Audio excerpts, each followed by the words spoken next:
I'll transition, I think, the session into financial inclusion, and you might ask, in many ways, why me, who's speaking here, and pulling the gender ratio we were trying to achieve so well earlier today. Where many of you know some of my colleagues, Debbie Hopkins, for example, in Silicon Valley, who has led a lot of our discovery of new technology and apps and other providers and investments we've made there. Heather Cox, who has been working on digital acceleration for our businesses, in particular our consumer banks, or Greg Baxter, who was speaking here in London a week ago. My real role is to talk to you a bit about financial inclusion as to what's its goal and how are we at Citi working in this area, and I think a number of other financial institutions in their own path and their own way. And it really is about an awareness that bankerization is not the end goal alone. That in order to respond to financial inclusion, if we were looking at this 15 years ago or 20 years ago, people would have said, how does everyone get a bank account? And that would be how they would measure financial inclusion. And that's how some regulators and policymakers, in some cases, still do. In which case you find hundreds of thousands, if not millions, of accounts open, and then a good part of them become inactive. Because we were not necessarily always opening what people needed, nor the medium that they wanted.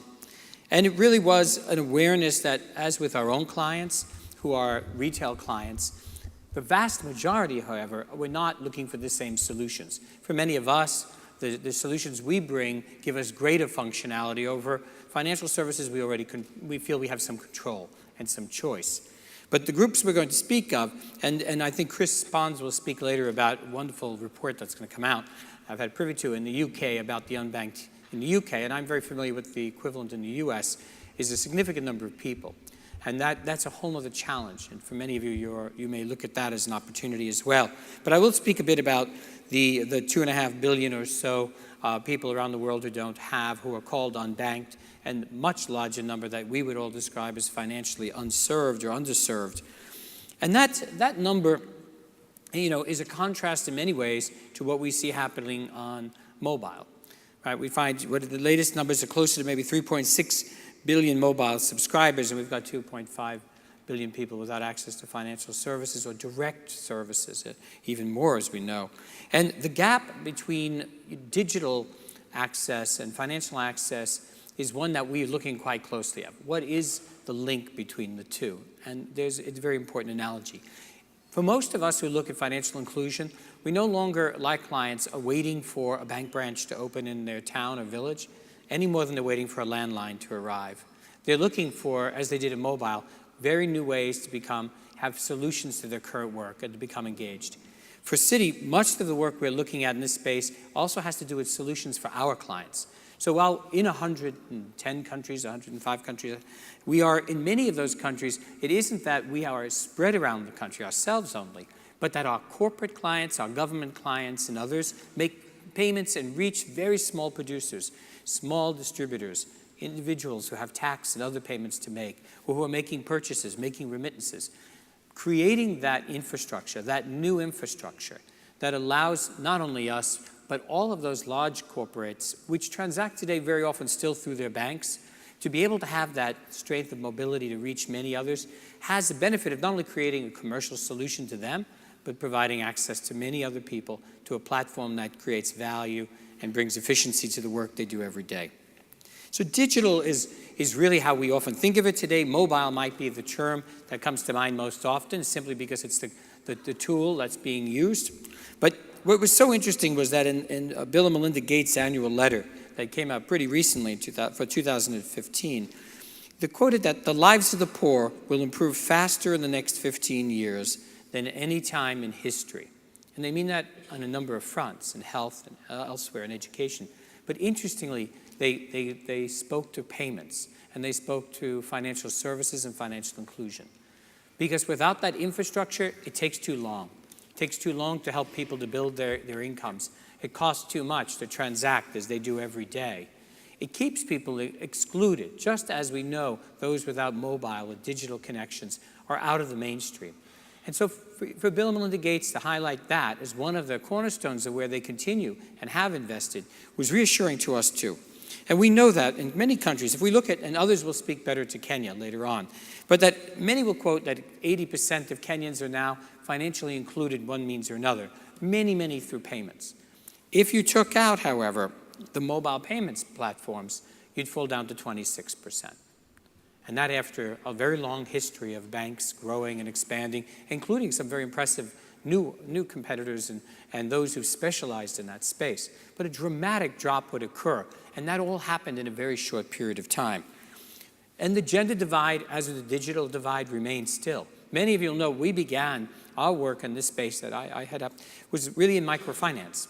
It was who were the intermediaries that would help us reach millions of people when we knew what we were doing day to day as banks in a traditional sense were not going to close that gap. And we saw institutions arise like Grameen Bank and Brock in the world, Computamos in Mexico and others who had very new models and were reaching very deeply into those markets.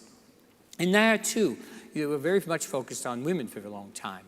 But the divide still exists. And when we look in Bangladesh, for example, on the digital side, while 76% men have access to mobile, and in Bangladesh, it's a country where microfinance has reached scale as almost nowhere else in terms of inclusion. Only 46% of women have access. And so the divide is digital, it's gender, but it is one that can be, as I believe as Gates says, can be narrowed very quickly by leveraging much of what you do. So for us, it's about how do we leverage partnerships? How do we work with enablers, which are many developers who will, in that matter, come up with new platforms that are much more inclusive by their nature and they need to have scale to be economically, commercially sustainable. And that's where many of you will come in. And then how do we connect those? Well, we're learning to connect those through some of the largest companies very often in the country. And it's because they do business with very small businesses all over. They reach individuals all over the country. Governments make payments and collect taxes and do other services widely in a country. It gives large volume and scale. And they happen to be our clients in many cases. So how do we create a solution for those corporate clients and others that adds value to those today who are very often financially excluded? And that's really the challenge and also a great opportunity. It brings enormous efficiency in being able to do it.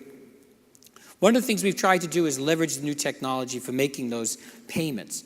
For example, one of the examples is in the Dominican Republic, where we've connected some of our largest multinational clients with the smallest distributors. And how?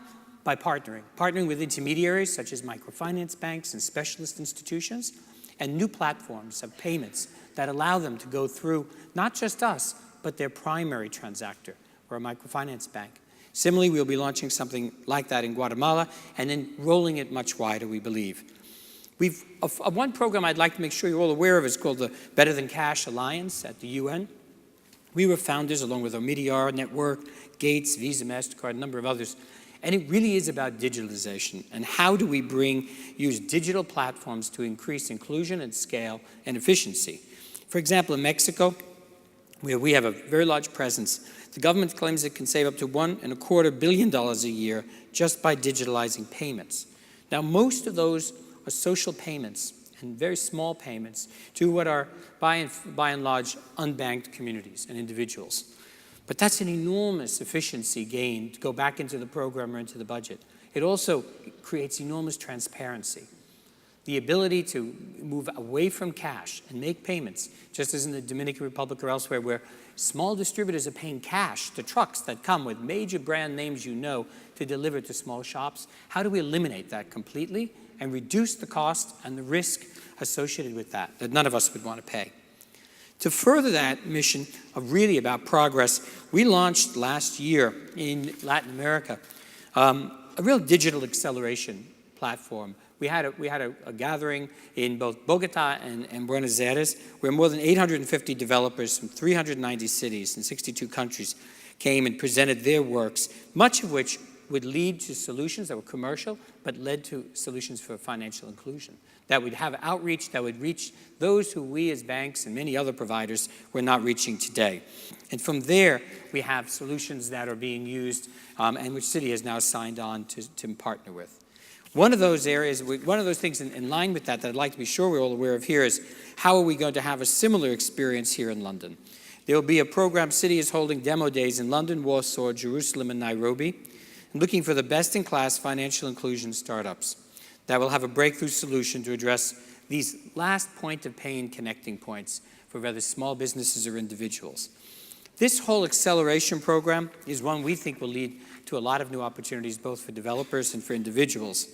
It brings also together some real leaders. The one in Nairobi we're most focused on, and here in London, including Gates and Omidyar, the World Bank, and others who know so well this area. And then, not just us, but major corporate partners, IBM, MasterCard, Intel, Uber, and others will also be there. So while we see opportunities that may well bring financial inclusion to many more people through the banks in partnership for us with corporate clients and others, so will governments and so will other large companies be there to meet developers and to see this through. So I encourage you all, as developers, much of the work you do may not in the first instance appear as led or being enticed by financial inclusion, but the solutions you bring to companies, to governments, to banks and others can lead to that and can accelerate, as Gates would say this, at a pace we've never seen before. So you have a number of amazing speakers coming up next, many of whom we work with, and I hope you'll give some time and thought to how your work can lead to greater financial inclusion. Thank you.